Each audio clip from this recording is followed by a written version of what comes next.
those of you that give of your time and your talents to help our students move forward.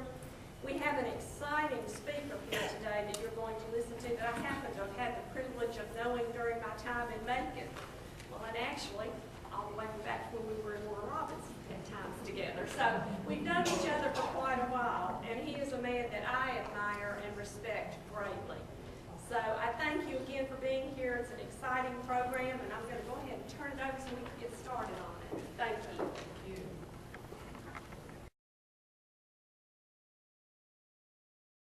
Literacy. You know, we think of literacy, we think of just the ability to, someone knows to read and write. But when I think of literacy, it's more. It's also the ability to understand, to identify, to interpret, to create, and to communicate.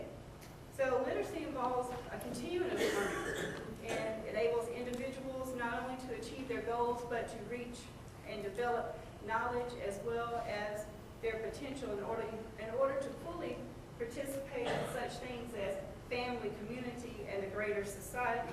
Therefore, it opens these different doors of opportunity, parent involvement, employment, and civic engagement.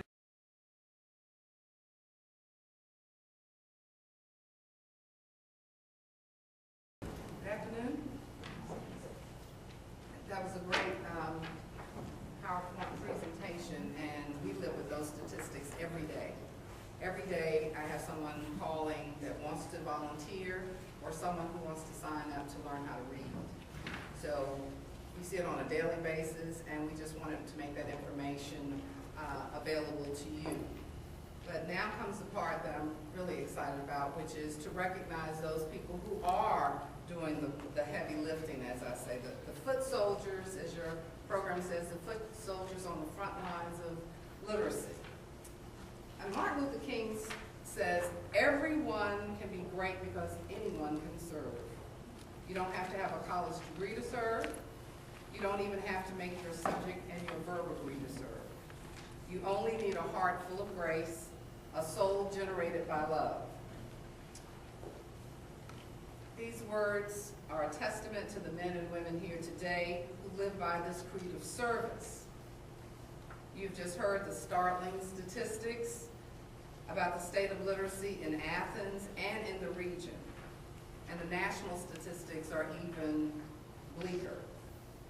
These volunteers heeded the call to serve, to reach back and lift up someone. There's Martha DeBogren, who has volunteered at the county's prison since 2002. Randall Hicks, who began serving in Oglethorpe County at the Adult Ed Center when I was the lead instructor in 2002, and continues to this day helping students with math. And he's the only person I know who does math problems in E. So that means he's pretty good. And he never gets a problem wrong either, never. We honor Greg Wagstaff, who teaches a class of struggling readers twice a week and tutors students individually. His class has steadily grown, and his students feel empowered to take on reading challenges they never before thought possible. Kudos to Gail Hanula for her tireless work with Adults at Action Ministries. And if, I don't know how many of you are familiar with Action Ministries, they also feed. So this is a matter of educating and feeding people. So that's a very important partner with us. Along with Nicole Campbell and Remy Ojo, who just joined our board, and we're thrilled to be honoring her today. We applaud Sue Aylwine and Tom Elliott, who work to empower women to become productive and self-sufficient members of the community through Women to the World. We want to say thank you to Dr. Jackie Sangden for her work with the adult literacy program, the Athens Adult Ed program. And our thanks to Mike Diabazi, who leads the Conversation Club for the Athens Latino Center. So these are just a few of the unselfish and committed people who we honor today on behalf of their respected programs and the Athens-Clarke Literacy Council. As I call your name, please come up and receive your award. Now we know everybody's not here today. I think the cold weather kind of scared some people off. Randall Hicks, Greg Wagstaff,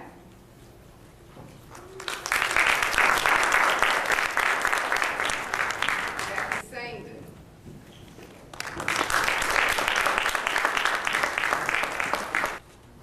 Martha DeBogren,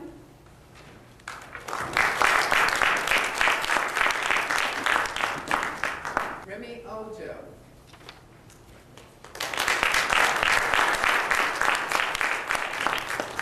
Gail Canula,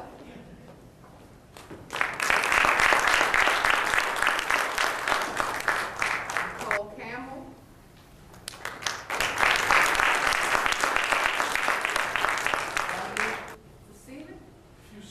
Fusil, thank you. I'm going to read the names of the others. Some who could not attend, they had some who had medical emergencies. Diane Wallers with Action Ministries, Daniel Fawn, Action Ministries, Lisa Basil, Action Ministries, Elizabeth Eitzen, First Baptist Church GED, Jane Russell, First Baptist Church GED, John Harr, First Baptist Church GED, and Nancy Dempsey, First Baptist Church GED, Mike Diabazi with the Athens Latino Center, Ashley Bushnell, Athens Latino Center, Emily Blaylock, Women to the World, Sue Aylwine, Women to the World, sorry, Sue.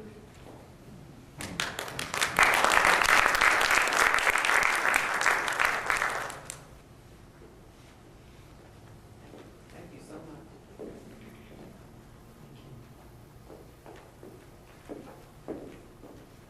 Tom couldn't make it here today, and Bonnie Martin. We want to thank all of our volunteers. We thank them for their time, their devotion, dedicated, and willingness to lift up someone else. And our community is enriched by your service. Let's give them another hand.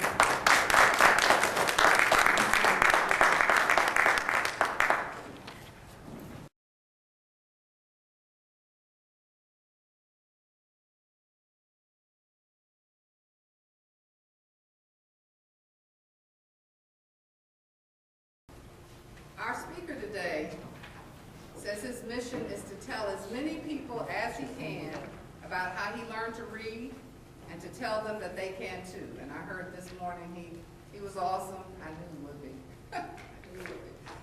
You see, Horace says he had no shame, no fear when he finally revealed the secret that he kept from his family, friends, and co-workers for years. Although a successful businessman, minister, outstanding professional photographer, community activist, and devoted husband and father, he couldn't do what most of us consider an ordinary task. Blessed with an exceptional memory, he had been able to hide his inability to read and write well. His coping skills were, well, I'll let Horace tell you his journey. When I heard his personal testimony at our state conference last spring, I was one of the executive directors and administrators of a literacy program, and we were spellbound as Horace related his journey in becoming the wonderful reader and person that he is today. I think most of us were shedding tears of joy for him when he finished. I'm thrilled to have Horace share his story with you. You will leave inspired and determined to be a part of the solution. So ladies and gentlemen, I introduce to you Mr. Horace Holmes, Jr.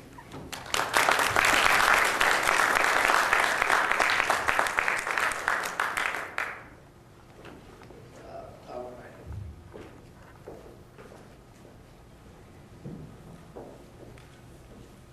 Ladies, thank you for introducing me. I learn by hearing, I learn by seeing. If I see something, it's like a bulldog. I throw that in for you Athens people. Okay? I'm like a bulldog, I'll latch on to it. But if you tell me to give it back to you in a written form, I couldn't do it. But if you told me to speak it, I could. So she began to reprogram my brain by just some of the basic things. And I began to learn quite a bit. How many remember the movie Karate Kid? Raise your hand. Remember? Some of y'all ever seen it? Okay. what did Mr. Miyagi, Mr. Miyagi was the master, Daniel's son was the student, right? What is that famous line in that movie? Come on, help me. Wax on, wax off. Wax on, wax off. Miss Phyllis Thorne became my Miss Miyagi. She would not let me get away with nothing. If there was an S at the end of the word, I had to pronounce the S. And I'm thinking, why do I need to pronounce it? I said the word. She said, no, I want you to follow through. Basketball player, follow through, whole 9 yards. You would have thought she was my coach. I think she is my coach. Yeah, she is my coach. But I began to learn. A whole new world opened up to me. I thought, okay. And then we started learning things. And this is what I really like. I'm going to say it here. I began to understand, why is there all these rules in learning? Where do these rules come from? Rules like the floss rule, kiss the cat rule, the milk truck rule, the banana rule, the dumpling rule, the change rule. Why do we need to learn all this stuff? Why is there a silent E? If the E is silent, just leave it out and just say the E. There's a reason for all that. And I never learned any. I didn't know we had vowels. I didn't know they were that special. And I'm joking about it, but this is, ladies and gentlemen, I'm being truthful with you. I didn't know. I didn't know. I didn't know none of these things. I did not. Controlling R's, controlling F, bossy W. I think, why does a W have to be bossy? And then I started learning things about just foreign language, Latin words, Greek words. I thought, whoa. And then I realized all of these things you learn when you're in the 3rd, 4th, 5th grade. Those years that I was moving, my family was, working in all those fields, and I'm out of leaving the schools. Did it hinder me? Did it stop me? No. So I started going back. When I got back into Central Georgia Technical College Adult Learning Program, it was the greatest thing. It opens up a whole, the worlds that it opened up for me was like, wow, I can pronounce these words now. It may be simple to you, but it was big to me. And I never forget, a reporter came to the college, and he said, and I knew the reporter because they had done articles on me, tons of articles about all the stuff that we're involved in for the last 30 years in the city of Macon. And the reporter, Ed said, I'm here. I said, come on, Ed. And Ed said, dang, Horace. I said, why are you here? He said, well, I'm here. There's this young man that is very successful, and he's just learning how to read, and I'm here to interview him. I want to do a story on him and everything. And Ed just kept going on and on and on. I'm just standing there and go, oh, really? Okay, good. And then I finally said to Ed, I'm that person. Ed said, no way. I know who you are. I mean, I know you. You're this. You've done this. And you're telling me for 50 years, you didn't have the ability to do simple things like read. Now, I can write, but I can copy real good. I'm a master at copying. I probably should have been a forger. Maybe I missed my calling. I don't know. Maybe I missed it, right? I could probably paint a Mona Lisa and then go off with a real McCoy. But he came and he did the story, and then the word got out, and everything was out. Somebody would say, why don't you just be quiet about it and just live the rest of your life and not tell anybody? I couldn't, because I learned a lesson early on. The gifts that is given to you are not for yourself. They're always for somebody else. So the story came out, and it was funny because I had a good friend of mine that worked with me at Coca-Cola, called me, a preacher, by the way. He said, Horace. I said, yeah. He said, you're a Christian. I said, yeah. He said, you're lying. I said, what do you mean you're lying? I read the article. He said, yeah. I saw you filling out those applications. I said, no, you saw me copying. You didn't know I would take them home. I mean, when I say application, the invoice. I said, you didn't know when I took them home. My wife was helping me put the name of the store and all that on them. He said, but I saw you writing. You saw me copying. Remember now, I'm good at copying. And sales is mostly numbers. I'm a math whiz. good memory, but I didn't have the basic things. And when I started to go to school, I never forget one night. It was late one night, and I was doing my homework that Mrs. Dorn had given me, and I let out a scream. I said, I got it, I got it, I got it. My wife run, baby, you okay? I go, yes. I said, I finally understand. I finally know how to do this thing.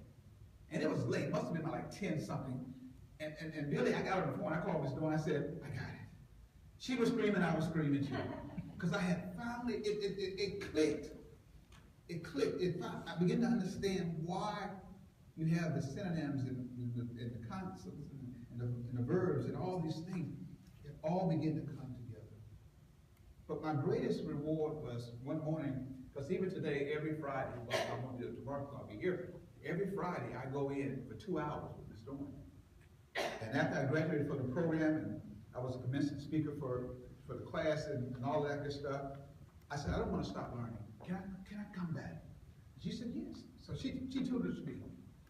And I said, I want to read the hardest book there is. I want to study, I don't want to do Shakespeare or all that. And I know there are great books out there, but I want to learn how to read the toughest book that was ever created. And she looked at me, she said, what was that? What is that? I said, the Bible. Can that be my textbook? So every Friday, I have to read. You try reading those names. You go to Chronicles and name all those names. You got Greek and Hebrews and Latin and all that stuff in there. And I'm thinking, if I can master it, shoot, I can read anything. But she does not let me get away with anything. Why? Because she's my Miss Biagi. Wax on, wax on. I've learned that. My greatest reward is one morning, I pulled up at school, and his car pulled up, and it was a family, husband and wife, and I think about 4 kids, and they all go into the office there at the campus, and they say to the lady at the desk, we read the story of the young man. I don't know if they read it or someone read it for them. We heard the story of the young man that y'all taught how to read. Could you teach my family how to read? That was the greatest reward. That let me know it's not about me. It was always going to be about somebody else. And I made up in my mind from that time on. I said, Lord, whenever you wanted me to share my story or talk to anyone, talk to classes, or talk to whatever the case may be, I'll go. Because I've learned, my world has opened up. I'm driving down the interstate, and I'm reading billboards. I'm breaking words out, looking at tags of cars, and I'm trying to think, why is that there? And Ms. Dorn says so many times, she said, you asked the questions that you were asking. I said, yeah, because I didn't ask them in the 3rd grade. I got to ask them now. I got a whole lifetime of questions. I want to know why. I want to know why. And another joy came when, after I had learned how to read, I said, you know what, I want to read to a class. Never gone to a high school, never gone to a kindergarten, never read a book with anybody. And it was doing the read of the record thing that they had. And I got the book Corduroy. Remember the guy who was looking for that, it was the button, right? Yeah, looking for the button. And I read that book, and it was a joy. It was a joy. It was something that I love to do. And let me get back to you that are here. What would have happened if Pam Richardson never came to my Rotary Club and shared the opportunities of what you guys do? What would have happened if there was a Miss Phyllis Dorn there to take me through that program and all those towels and shifting the towels around? It's almost like I was a kid playing with blocks. That's how she reprogrammed my brain. What would have happened if the school wasn't there? If I didn't have the opportunity to learn? If I didn't have the opportunity to learn, I wouldn't have the opportunity to share and to give what has been given to me. You that were standing right here taking this picture, it's about y'all. It's not about me. I'm the product of what you do. You're getting the chance to see one of your, all that you're doing, you're getting the chance to see someone that has been blessed with your gifts, and someone has said, I want to give that back to somebody else. Let's give them another.